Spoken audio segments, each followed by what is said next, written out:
sometimes social media and press around what you're doing isn't the full story. And I think it's important that we tell our full stories. So there are real struggles with starting things, especially companies, and especially when you have staff, and the hardships are kind of swept under the rug and we celebrate the successes. But I do think you celebrate when we persist, when we get up and keep going and reinvest in ourselves. And I think it's important to talk about those things. Welcome to Women Leaders on the Move, a Her C-Suite radio podcast. I'm your host, Natalie Benamou, and every week I bring you inspirational stories and ideas to help you on the arc of your career. I'm also the founder of Her C-Suite, a thriving network community of ambitious women meeting, engaging, and thriving in meaningful ways through our mastermind programs, our Entrepreneur Connect circles, and our turnkey speaker events. I would be so honored if you would check it all out at hercsuite.com. I'm thrilled to be bringing you today's guest, Kate Wolff. She's the Chief Executive Officer and founder of Lupine Creative. She has brought together and created alignment and purpose in creating leadership identity. In her work, she's led 3 different companies, and we will be talking about all 3 of the companies and discussing what it was like 4 years ago for her to launch her company, what happened in the pandemic, and how she rose above it all and is thriving today. She is also a leader in the LGBTQ+ community, in the creative community, and she is about to launch an incredible product called LumiCup. Kate, I'm so excited to welcome you to Women Leaders on the Move. Thanks for being on the show. I'm excited to be here. It's great. Let's get going. I know. And we were talking off camera or off audio, and we found out all these synergies. And so now we hit record and we're going to get started. But before we talk about all the different things that we were chatting about, I always like to start with talk a little bit about the arc of your career and what brought you to this moment, because you've had a really interesting trajectory of career. So I know our listeners are going to be fascinated. Yeah, I feel very blessed. I have fallen into some incredible moments of culture that have escalated my career in a real way or accelerated my career in a real way. But I always knew I wanted to be in marketing and advertising, especially on the upper echelon of creativity in that space. I was lucky enough to have somebody in my family actually model that. So I wasn't looking for a job or trying to figure out where I put my creativity. My grandmother in the 1950s was one of the first women in the Hall of Fame for advertising, Janet L. Wolff. And she was a beast, a powerhouse, and a creative in that space. So when I was really young, I mean, I can go all the way back to being 6, 7. I can remember her work. And my dad was so obsessed with it when we were younger, mostly because she seemed to be the only creative in our whole family, which was really interesting because I always felt very creative. And I think he saw that in me. And so he kept kind of pushing me towards that. And so I have this amazing, I don't want to say role model because I didn't follow her in everything that she did, but I do think at least model of what creativity could look like in enterprise and industry. And that was really fascinating and something that I could point at and go, I see that. I want to be that. And so I kind of designed, even in school, I went into college, I went to Boston University, and they have an excellent advertising program. And I knew that I wanted to be there. And so I got to learn specifically around copywriting and how to create campaigns. And it felt like college is tough, especially if you go to a city school where you have to kind of find your people and figure out how to live in a city when you're so young and you think you're so old at that time. It's I felt very lucky because it feels like I graduated from a trade school. It feels like I came in with no skill set and I left with a deep knowledge of a specific industry. And so from there, I hopped around to all the big agencies. I went into most of the holding companies. I did some time at WPP, and then I did some time at Omnicom, and I did some time at Publicis, and learned all the different pieces of all the different departments. And that is really what I think separated my career from most is I didn't pick a lane. I started as a creative, then I became a producer, then I became a strategist, and then I became an account person. And by the time I was an account person, I like to call that, especially at the high level industries, the top of the umbrella. it's like the center point that can see all the pieces coming together. And it really is the business mind of it. And especially if you do it right. If you do it wrong, you're just a email forwarder. But if you do it right and you steer it, you really have a great control of, the campaign and how it works and all the departments and how they talk to each other. And I just love that. And so I stayed in that account role with a creative brain for quite some time. And from there, I got to be a part of these crazy parts of culture, just luckily and somewhat unluckily. High level, I worked on Theranos. I worked directly for Elizabeth Holmes for a while. That was an insane experience, especially in the beginning when we fully believed. I actually ended up leaving that job because I knew what we were saying wasn't real. I had to sacrifice a ton of money, potential equity. That was a really hard decision for me at the time that later actually turned out, that I was right. I didn't know what was wrong. I just knew what I was saying was wrong. And I was in charge of a lot of things. And then, from there, I took a break and I ended up working on a small brand called Pokemon. And then we launched Pokemon Go. So it was right one thing after another that just felt like I was a part of these two huge cultural moments. And that really helped one with my visibility and kind of set me on a trajectory of, maybe I want to build this for myself. Maybe I want to try to, create something that is the way I want to do it, the way I see creativity come to life, the way I think I can structure things. And I do say all the time, if you sit in a bar and you have a couple drinks and you say, I can do it better, but you don't try, what a waste of time. So I gave it a shot, 2020. And I started Lupine Creative, and it was the best thing I'd ever done. It's a small agency here in Los Angeles, and we work with some pretty big clients, and we make great work. I started laughing because Pokemon, my daughter, who I talked to you about a little bit before, has traveled around the world playing that game. So she's very obsessed with it. So Yeah. I'm like, oh my gosh, wait till I tell her. That'll be I mean, fun. That'll be so fun. I can't wait to tell her about our conversation. And for our listeners who are fans, I mean, that is so cool. That is really interesting. I've never talked to anyone live about that. So it's I mean, fascinating to me. it was really fun. I was a beta tester for over a year and a half before it was Wow. public. And I will tell you, it made me the most popular person at a family barbecue or I can or only like group family picnic.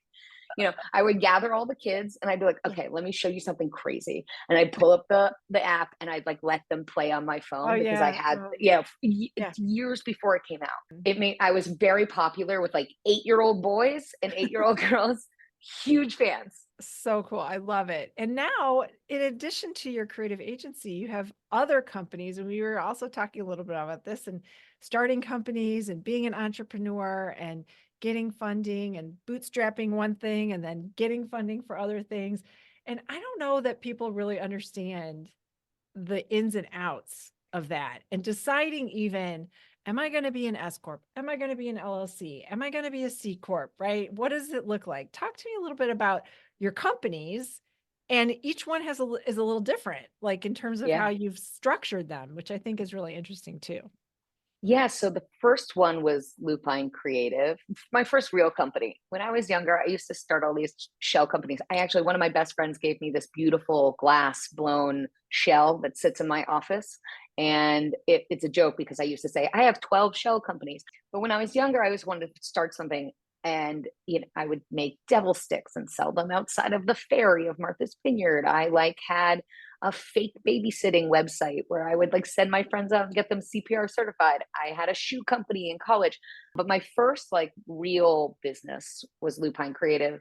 And when we got some success, I kept reinvesting the money back into the company and then also looking at other ways I could expand that, because I do think the big thing that I learned when starting something on my own was it felt like what I was doing in marketing only for myself, which was really interesting. Instead of doing a project and solving a problem and building something that maybe could sustain for a brand or product or service, I just started to do that and thought, oh, I can apply this methodology and this structure and this creativity to building something that is for me and for the people around me. So Lupine was born. Lupine means wolf. My wife likes to say too creative to name it after, but too vain to not. What's Latin for wolf? So Lupine Creative started, and then the second company that I started after that was a production house. It's called No Sheep Studio, and those two directly, they're kind of like sister agencies, and they talk directly to each other. And then the third one is called Do the Work, and that's WERQ. I actually got connected with this great guy named Graham Nolan through a friend of ours. He was saying to people, how is there 3%, which is for women in marketing and media, about making sure that we increase the women executive board and creativity board holders, because it's only 3%. Now it's closer to 50. Thank you, 3%. So they start a network and a mission and an org for that. There's Add Color, which is for the marginalized, multicultural groups of media and marketing. And there was nothing for queer folks. And so when we met, I was one, like most people, how does that not exist? And then two, I want to get involved. So the two of us co-founded it together. I'm the co-chair of programming and operations. He leads storytelling and PR and comms. We create moments and physical moments, digital moments, programming that are all designed to increase queer visibility, both in media and marketing, hold people accountable for doing so, and making sure that we are a safety net and a safeguard for individuals and external representation, and having people kind of step up and do the right thing. So we commission studies, we do a lot of thought leadership in that space. I'm actually headed to Cannes next Thursday, very excited. We'll be speaking on the Palais, which is great. Last year we spoke about all the gorgeous mistakes you'll make while trying to address the LGBT.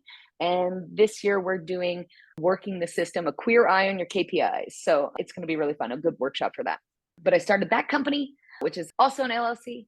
I changed over Lupine to an S Corp, all those different steps and pieces. And then lastly, actually one of my clients at Lupine, who is heavy in sustainability, had an idea for we were kind of talking and had an idea for a single-use aluminum cup to replace single-use plastic, because there's over 500 billion plastic cups made and discarded in the US alone every year. That is a ton, 500 billion. So we wanted to create something that would maybe make some change. And that was about 3 years ago. That was in 2021. And we just got our first cups off the line. We are jazzed about it. And that one is another company. So it's just been, and a big client of Lupine's. So it has been an amazing and crazy ride. I do feel a little bit like Pringles can, like once you pop, the fun don't stop. I wonder what's going to be next. You're describing kind of an ecosystem, and at her C-suite, we always talk about like creating the ecosystem. And so you've got like these different pieces that are kind of revolving around each other, which I think is really fascinating, and they're intertwined, but then they're standalone. And one of the things you shared about was for your product that's just come off the line. So congratulations. That's such a big thing. Thank you. That requires obviously a different way of raising funds and like getting started compared to an agency, which you can or can't, decide. I mean, one decides if you're going to do funding or not. I don't mean you can't do it. I mean, like, how does one do it? So can you describe the difference between those two? Because not everybody listening is an entrepreneur and understands the nuances. So I'd love for you to kind of walk through, when you've got a product, why it's so important to have that funding. Absolutely. So one, I bootstrapped Lupine. So the way I started Lupine, and I talk about this openly because I don't think people talk about it enough. Our clients are Google and Max and Disney FX and Spotify and Tidal. They're major brands. LG is one of our great clients. We're very fortunate to work with them. But to work with brands like that requires a ton of money. It just does, because there are payment terms. You can be anything from net 90 to net 120. Those are huge delays in payments. So you need to have a system set up that is ready for you. And so when I started Lupine, and I think this is an important story. When I started Lupine, I started it in February 18th of 2020. It was designed to be both an experiential company and a digital company. I don't know if you remember February of 2020. I do. But people can't see me nod, but I remember it well. There was a rumor going around that there might be something happening in the world and we're not sure. And I remember thinking, I've waited my whole life to do this. This is how I've already left my job. I need to do it. Flew to New York. I won a very large piece of business out of the gate.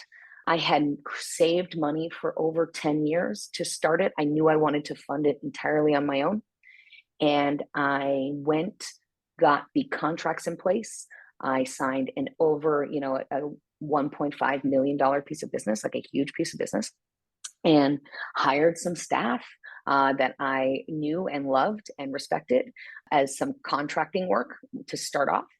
And I started working on the project and started to finalize large master service agreements. So big time lawyers reviewing all of my documentation, making sure I have all the appropriate insurances. And one of the things that happens with insurance companies when you're working, especially if you're doing large scale events, you need to carry a certain amount of insurance based on your master service agreement with every client. So whatever the highest rate of your client base is for your insurance rate, that's what you need to carry. It's like almost like best of nations. And that is great when it's amortized over a year or so in micro payments, like everybody's insurance. But for big companies, they have clauses in their large scale contracts that say if you're founded or formed your entity, so Lupine, in the same year as the event, you need to show proof of insurance for up to 12 to 24 months. So you have to pay your premiums in advance. So you have an insurance clause that shows your basically certificate of insurance shows that you are covered in case something happens post-event, which makes complete sense. Business logic there is sound. So I did those things, and I spent the entire nest of my startup funds in cash to pay, some staff, because payroll is biweekly, and also to pay up the insurances to lock in these large scale pieces of business for then I would get funded for later as they were paid back to me. I was elated in end of February, early March. By March 15th, things were really starting to slow down and shut down.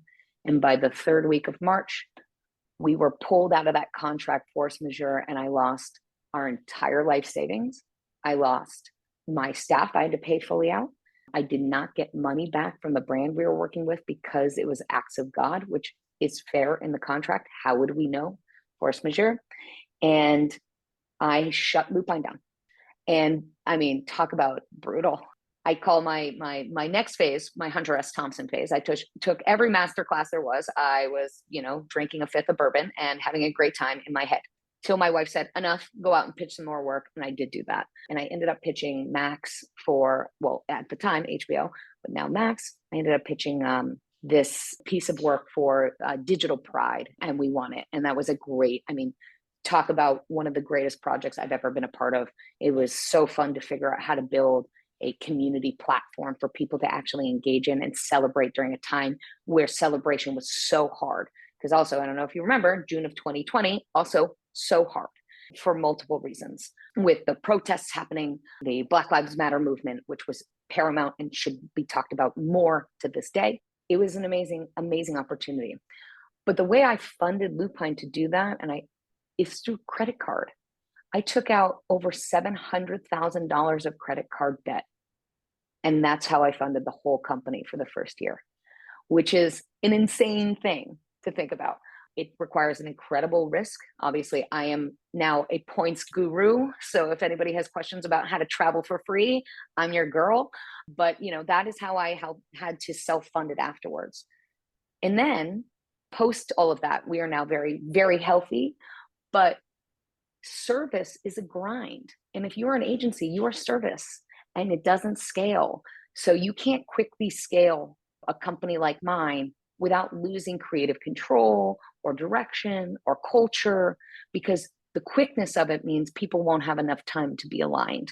And so that was a really interesting thing for me. And I thought, okay, I love what I do, but I want to do something that is scalable. And that's really when product came in.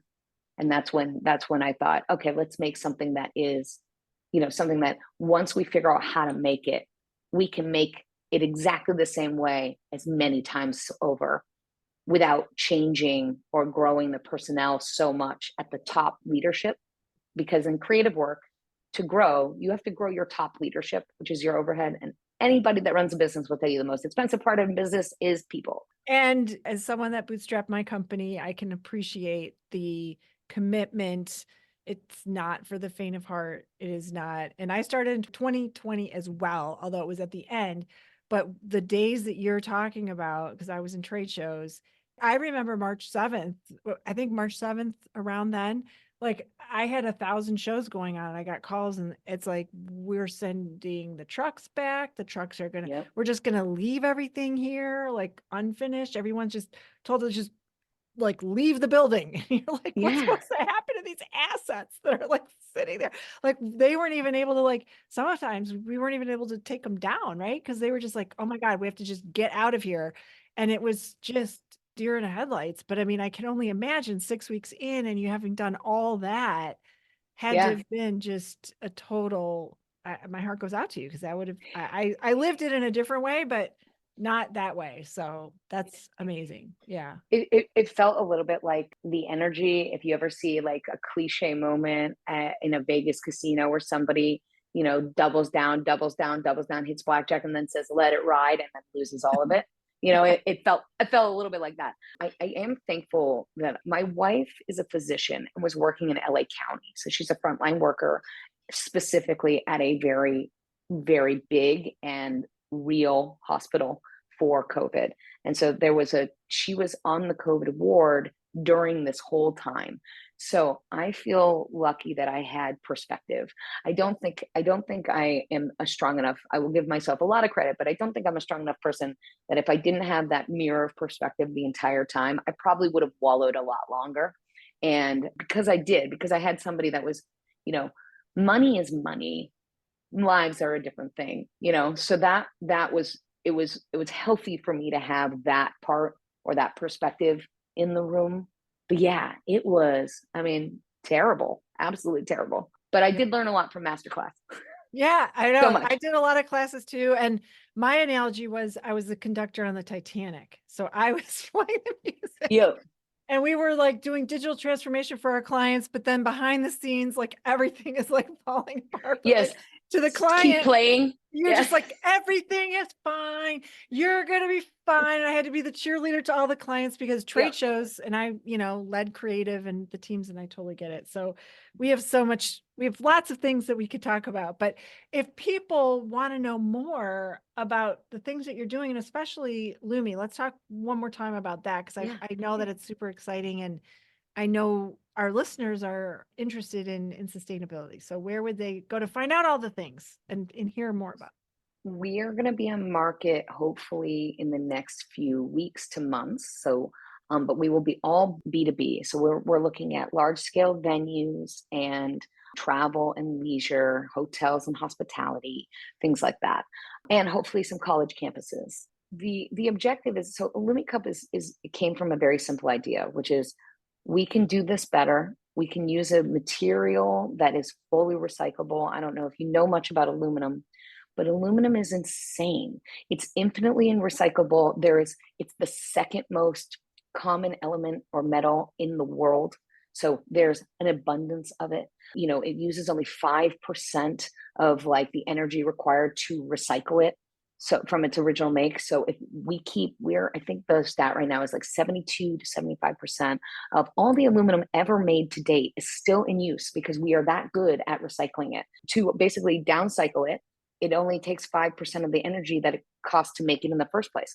So we're not making a ton of aluminum all the time, which is great for our planet and for our ocean and for all the animals, and including us. We are social animals sharing this planet. So we thought, especially in events, I was a person that was ordering tens of thousands of plastic cups with brand names on them yearly, and probably using anywhere between 50 and 60% of them, and the rest of them just sit in a warehouse. They can't be used again because they're for a specific thing. So they either get donated, but they all get trashed, and there's nothing to do with those plastic. And then, eco-ware, I was starting to get really frustrated with that because eco-ware is really dangerous to sustainability.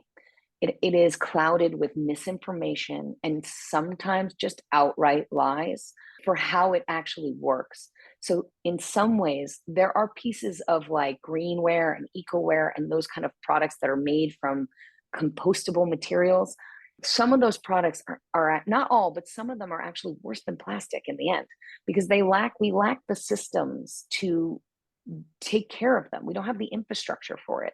And so like what it does is it creates apathy and it creates, laziness around how we treat recyclability and goods and how we have to. So it does feel a little bit like virtue signaling when there's adoption with that. So we just wanted to find something that was just clean and clear and easy.